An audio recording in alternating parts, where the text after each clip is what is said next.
ಈ ಒಂದು ಆಕ್ಸಿಡೆಂಟ್ನಲ್ಲಿ ಮೃತಪಟ್ಟಂತಹ ಈತನ್ ಜಾರ್ಜ್ ಈತ ಮನೆಯಿಂದ ಹೋಗ್ತಾ ಇದ್ದದ್ದು ಈತನ ತಂದೆಗೆ ಗೊತ್ತಿಲ್ಲ. ರಾತ್ರಿ ಮಲಗ್ತೀನಿ ಅಂತ ಹೇಳಿ ರೂಮ್ಗೆ ಹೋಗಿದ್ದ.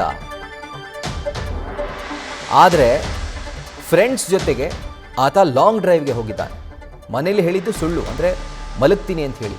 ಬಟ್ ಮಲಗದೆ ಆತ ಫ್ರೆಂಡ್ಸ್ ಜೊತೆಗೆ ಹೋಗಿದ್ರ. ಆದರೆ ಪೊಲೀಸರು ಕರೆ ಮಾಡಿದ್ರೆ ನನ್ನ ಮಗ ಮಲಗಿದ್ದಾನೆ ಅಂತ ತಂದೆ ಹೇಳಿದ್ದಾರೆ. ಅದಾದ ಮೇಲೆ ಮಗನ ರೂಮ್ಗೆ ಹೋಗಿ ತಂದೆ ಬಾಗಿಲನ್ನು ಬಡಿದಿದ್ದಾರೆ. ತುಂಬ ಹೊತ್ತು ಡೋರ್ ಬಡಿದ್ರೂ ಕೂಡ ಪುತ್ರ ಡೋರ್ ಯಾವಾಗ ಓಪನ್ ಮಾಡಲಿಲ್ವೋ ಆಗ ತಂದೆಗೆ ಇದು ಕನ್ಫರ್ಮ್ ಆಗುತ್ತೆ. ಆಸ್ಪತ್ರೆಗೆ ಓಡೋಡಿ ಬರ್ತಾರೆ.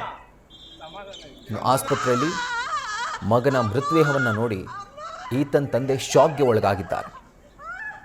ಸೊ ರಾತ್ರಿ ಮಲಗ್ತೀನಿ ಅಂತ ಹೇಳಿ ರೂಮ್ಗೆ ಹೋದಂಥ ವ್ಯಕ್ತಿ ಅದಾದಮೇಲೆ ಫ್ರೆಂಡ್ಸ್ ಕರೆದ್ರು ಅಂತಾನೋ ಅಥವಾ ಮುಂಚೆನೇ ಪ್ಲ್ಯಾನ್ ಆಗಿತ್ತೋ, ಮನೇಲಿ ಸುಳ್ಳು ಹೇಳ್ತಾನೆ, ಲಾಂಗ್ ಡ್ರೈವ್ಗೆ ಫ್ರೆಂಡ್ಸ್ ಜೊತೆ ಬರ್ತಾನೆ. ಆದರೆ ಈತನ್ ಜಾರ್ಜ್ ಈಗ ಆ ಲಾಂಗ್ ಡ್ರೈವ್ಗೆ ಹೋಗಿ ಆತ ಜೀವನದ ಲಾಸ್ಟ್ ಡ್ರೈವ್ಗೆ ಒಳಪಟ್ಟಿದ್ದಾನೆ. ಹಾಗೂ ಈ ಒಂದು ಭೀಕರ ಅಪಘಾತದಲ್ಲಿ ಈತ ಕೂಡ 17 ವರ್ಷ ಈತ ಕೂಡ ಸಾವನ್ನಪ್ಪಿದ್ದಾನೆ.